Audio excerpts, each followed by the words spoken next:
Bapak Ibu dosen, perkenalkan nama saya Kesya Putri Damayanti Munte dengan NIM 86053684. Di sini saya akan menjawab 4 pertanyaan. Yang pertama, makna pilar dalam konteks pendidikan. Dalam konteks pendidikan, pilar dimaknai sebagai fondasi, sendi, atau tiang penyangga utama yang menyadari seluruh sistem agar tujuan pendidikan yang dicita-citakan dapat tercapai dengan kokoh dan berkelanjutan. Pemaknaan ini umumnya berujuk pada konsep 4 pilar pendidikan melalui Komisi Internasional untuk Pendidikan pada abad ke-21. Berikut adalah penjabaran pilar-pilar tersebut. Yang pertama, belajar untuk mengetahui. Pilar ini menekankan pentingnya penguasaan cara atau metode. Tujuan, membangun dasar kritis dan memberikan bekal pengetahuan umum yang luas agar manusia dapat terus belajar sepanjang hayat. Yang kedua, belajar untuk melakukan. Pengetahuan tidak cukup hanya diketahui, tetapi harus dipraktikkan. Makna, kemampuan menerjemahkan teori atau pengetahuan ke dalam bentuk tindakan, keterampilan teknis, dan kecakapan dalam memecahkan masalah di dunia nyata atau dunia kerja. Tujuan, menghasilkan lulusan atau produktif, adaptif, dan mampu mengaplikasikan keahlian yang memiliki dalam berbagai situasi. Yang ketiga, belajar untuk menjadi diri sendiri. Pilar ini berfokus pada aktualisasi dan pengembangan potensi peserta didik secara utuh. Makna, proses pembentukan kepribadian, kemandirian, tanggung jawab, serta perkembangan kecerdasan intelektual, emosi, dan spiritual. Tujuan, melahirkan individu yang memiliki jati diri yang kuat, bermoral, dan mampu membuat keputusan serta bertanggung jawab atas kehidupannya. Yang keempat, belajar untuk hidup bersama. Pilar ini didasari oleh kesadaran bahwa manusia adalah makhluk sosial yang hidup berdampingan. Makna, proses menumbuhkan pemahaman, apresiasi, dan rasa empati terhadap orang. Tujuan, menciptakan masyarakat yang toleran, harmonis, dan saling menghargai keragaman serta nilai-nilai saling ketergantungan. Soal yang kedua, prinsip dasar pendidikan menurut Ki Hajar Dewantara.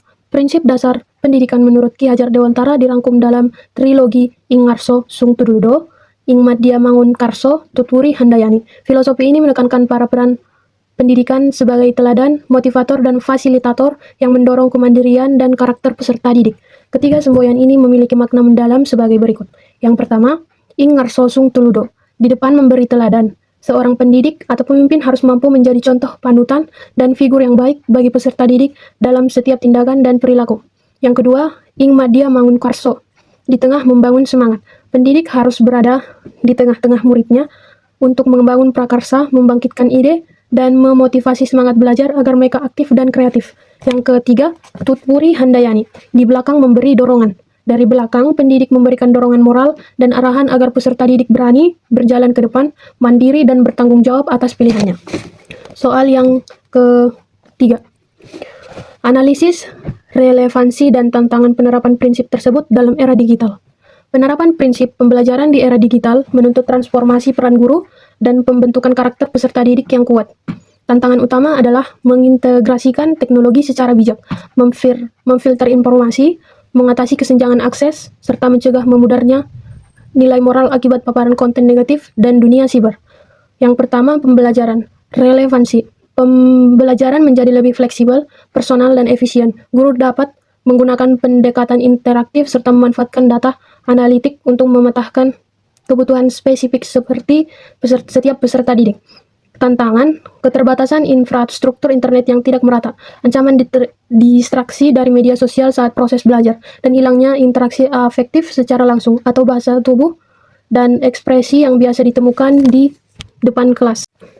Kedua, literasi digital. Relevansi. Membekali siswa dengan kemampuan berpikir kritis untuk membedakan informasi valid dengan hoaks, melindungi privasi, dan memanfaatkan teknologi secara produktif.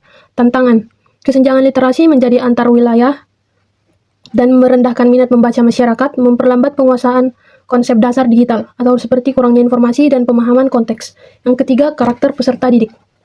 Relevansi. Era digital menuntut karakter yang tangguh, adaptif, dan beretika, atau akhlak digital. Peserta didik didorong untuk memiliki sikap saling menghargai di ruang siber. Tantangan, risiko perilaku negatif seperti cyberbullying, plagialisme, dan kecanduan gawai yang dapat menurunkan empati, merusak fokus, serta mengganggu kesehatan mental anak. Yang keempat, peran guru. Relevansi, peran guru bergeser dari sekadar penyampaian informasi menjadi fasilitator, motivator, dan teladan etika digital. Tantangan, guru dihadapkan pada tuntutan transformasi, pola pikir, dan penguasaan kompetensi pedagogik sekaligus teknologis. Tantangan lainnya adalah mengimbangi kecepatan belajar siswa yang terkadang lebih cepat dalam hal teknis dibanding gurunya. Soal yang keempat, Refleksi singkat tentang bagaimana pilar tersebut dapat menjawab persoalan pendidikan nasional saat ini. Pilar pendidikan, baik konsep learning dari UNESCO maupun Tripusat Pendidikan atau keluarga, sekolah, masyarakat dari Ki Hajar Dewantara menjadi fondasi krusial untuk menjawab persoalan pendidikan nasional saat ini, seperti krisis literasi, ketimpangan kualitas, dan degradasi moral. Berikut adalah refleksi singkat cara kerja pilar tersebut dalam menjawab tantangan bangsa. Yang pertama, menjawab krisis literasi dan keterampilan abad 21. Dengan menerapkan pilar learning to know atau belajar untuk tahu dan learning to do, belajar untuk melakukan. Pendidikan bergeser dari sekadar menghafal informasi menjadi pengembangan kemampuan berpikir kritis, pemecahan masalah, dan literasi dasar yang relevan dengan dinamika dunia digital saat ini. Yang kedua, solusi degradasi moral dan karakter pilar. Learning to be, belajar untuk menjadi diri sendiri, dan learning to live together, belajar untuk hidup bersama, menjawab tantangan intoleransi dan krisis moral. Ini memastikan siswa tidak hanya cerdas secara akademik atau kognitif, tetapi juga memiliki empati, kemandirian, dan karakter inklusif yang kuat. Ketiga, mengatasi ketimpangan akses dan mutu pendidikan. Keluarga, sekolah, dan masyarakat harus bersinergi. Keterbatasan sekolah di daerah terpencil dapat dijawab melalui pilar masyarakat dan keluarga yang aktif mendukung proses belajar. Sinergi ini memastikan pendidikan inklusif merata, serta berbasis kearifan lokal tetap berjalan di seluruh penjuru Nusantara. Demikian jawaban yang dapat saya sampaikan. Saya ucapkan terima kasih.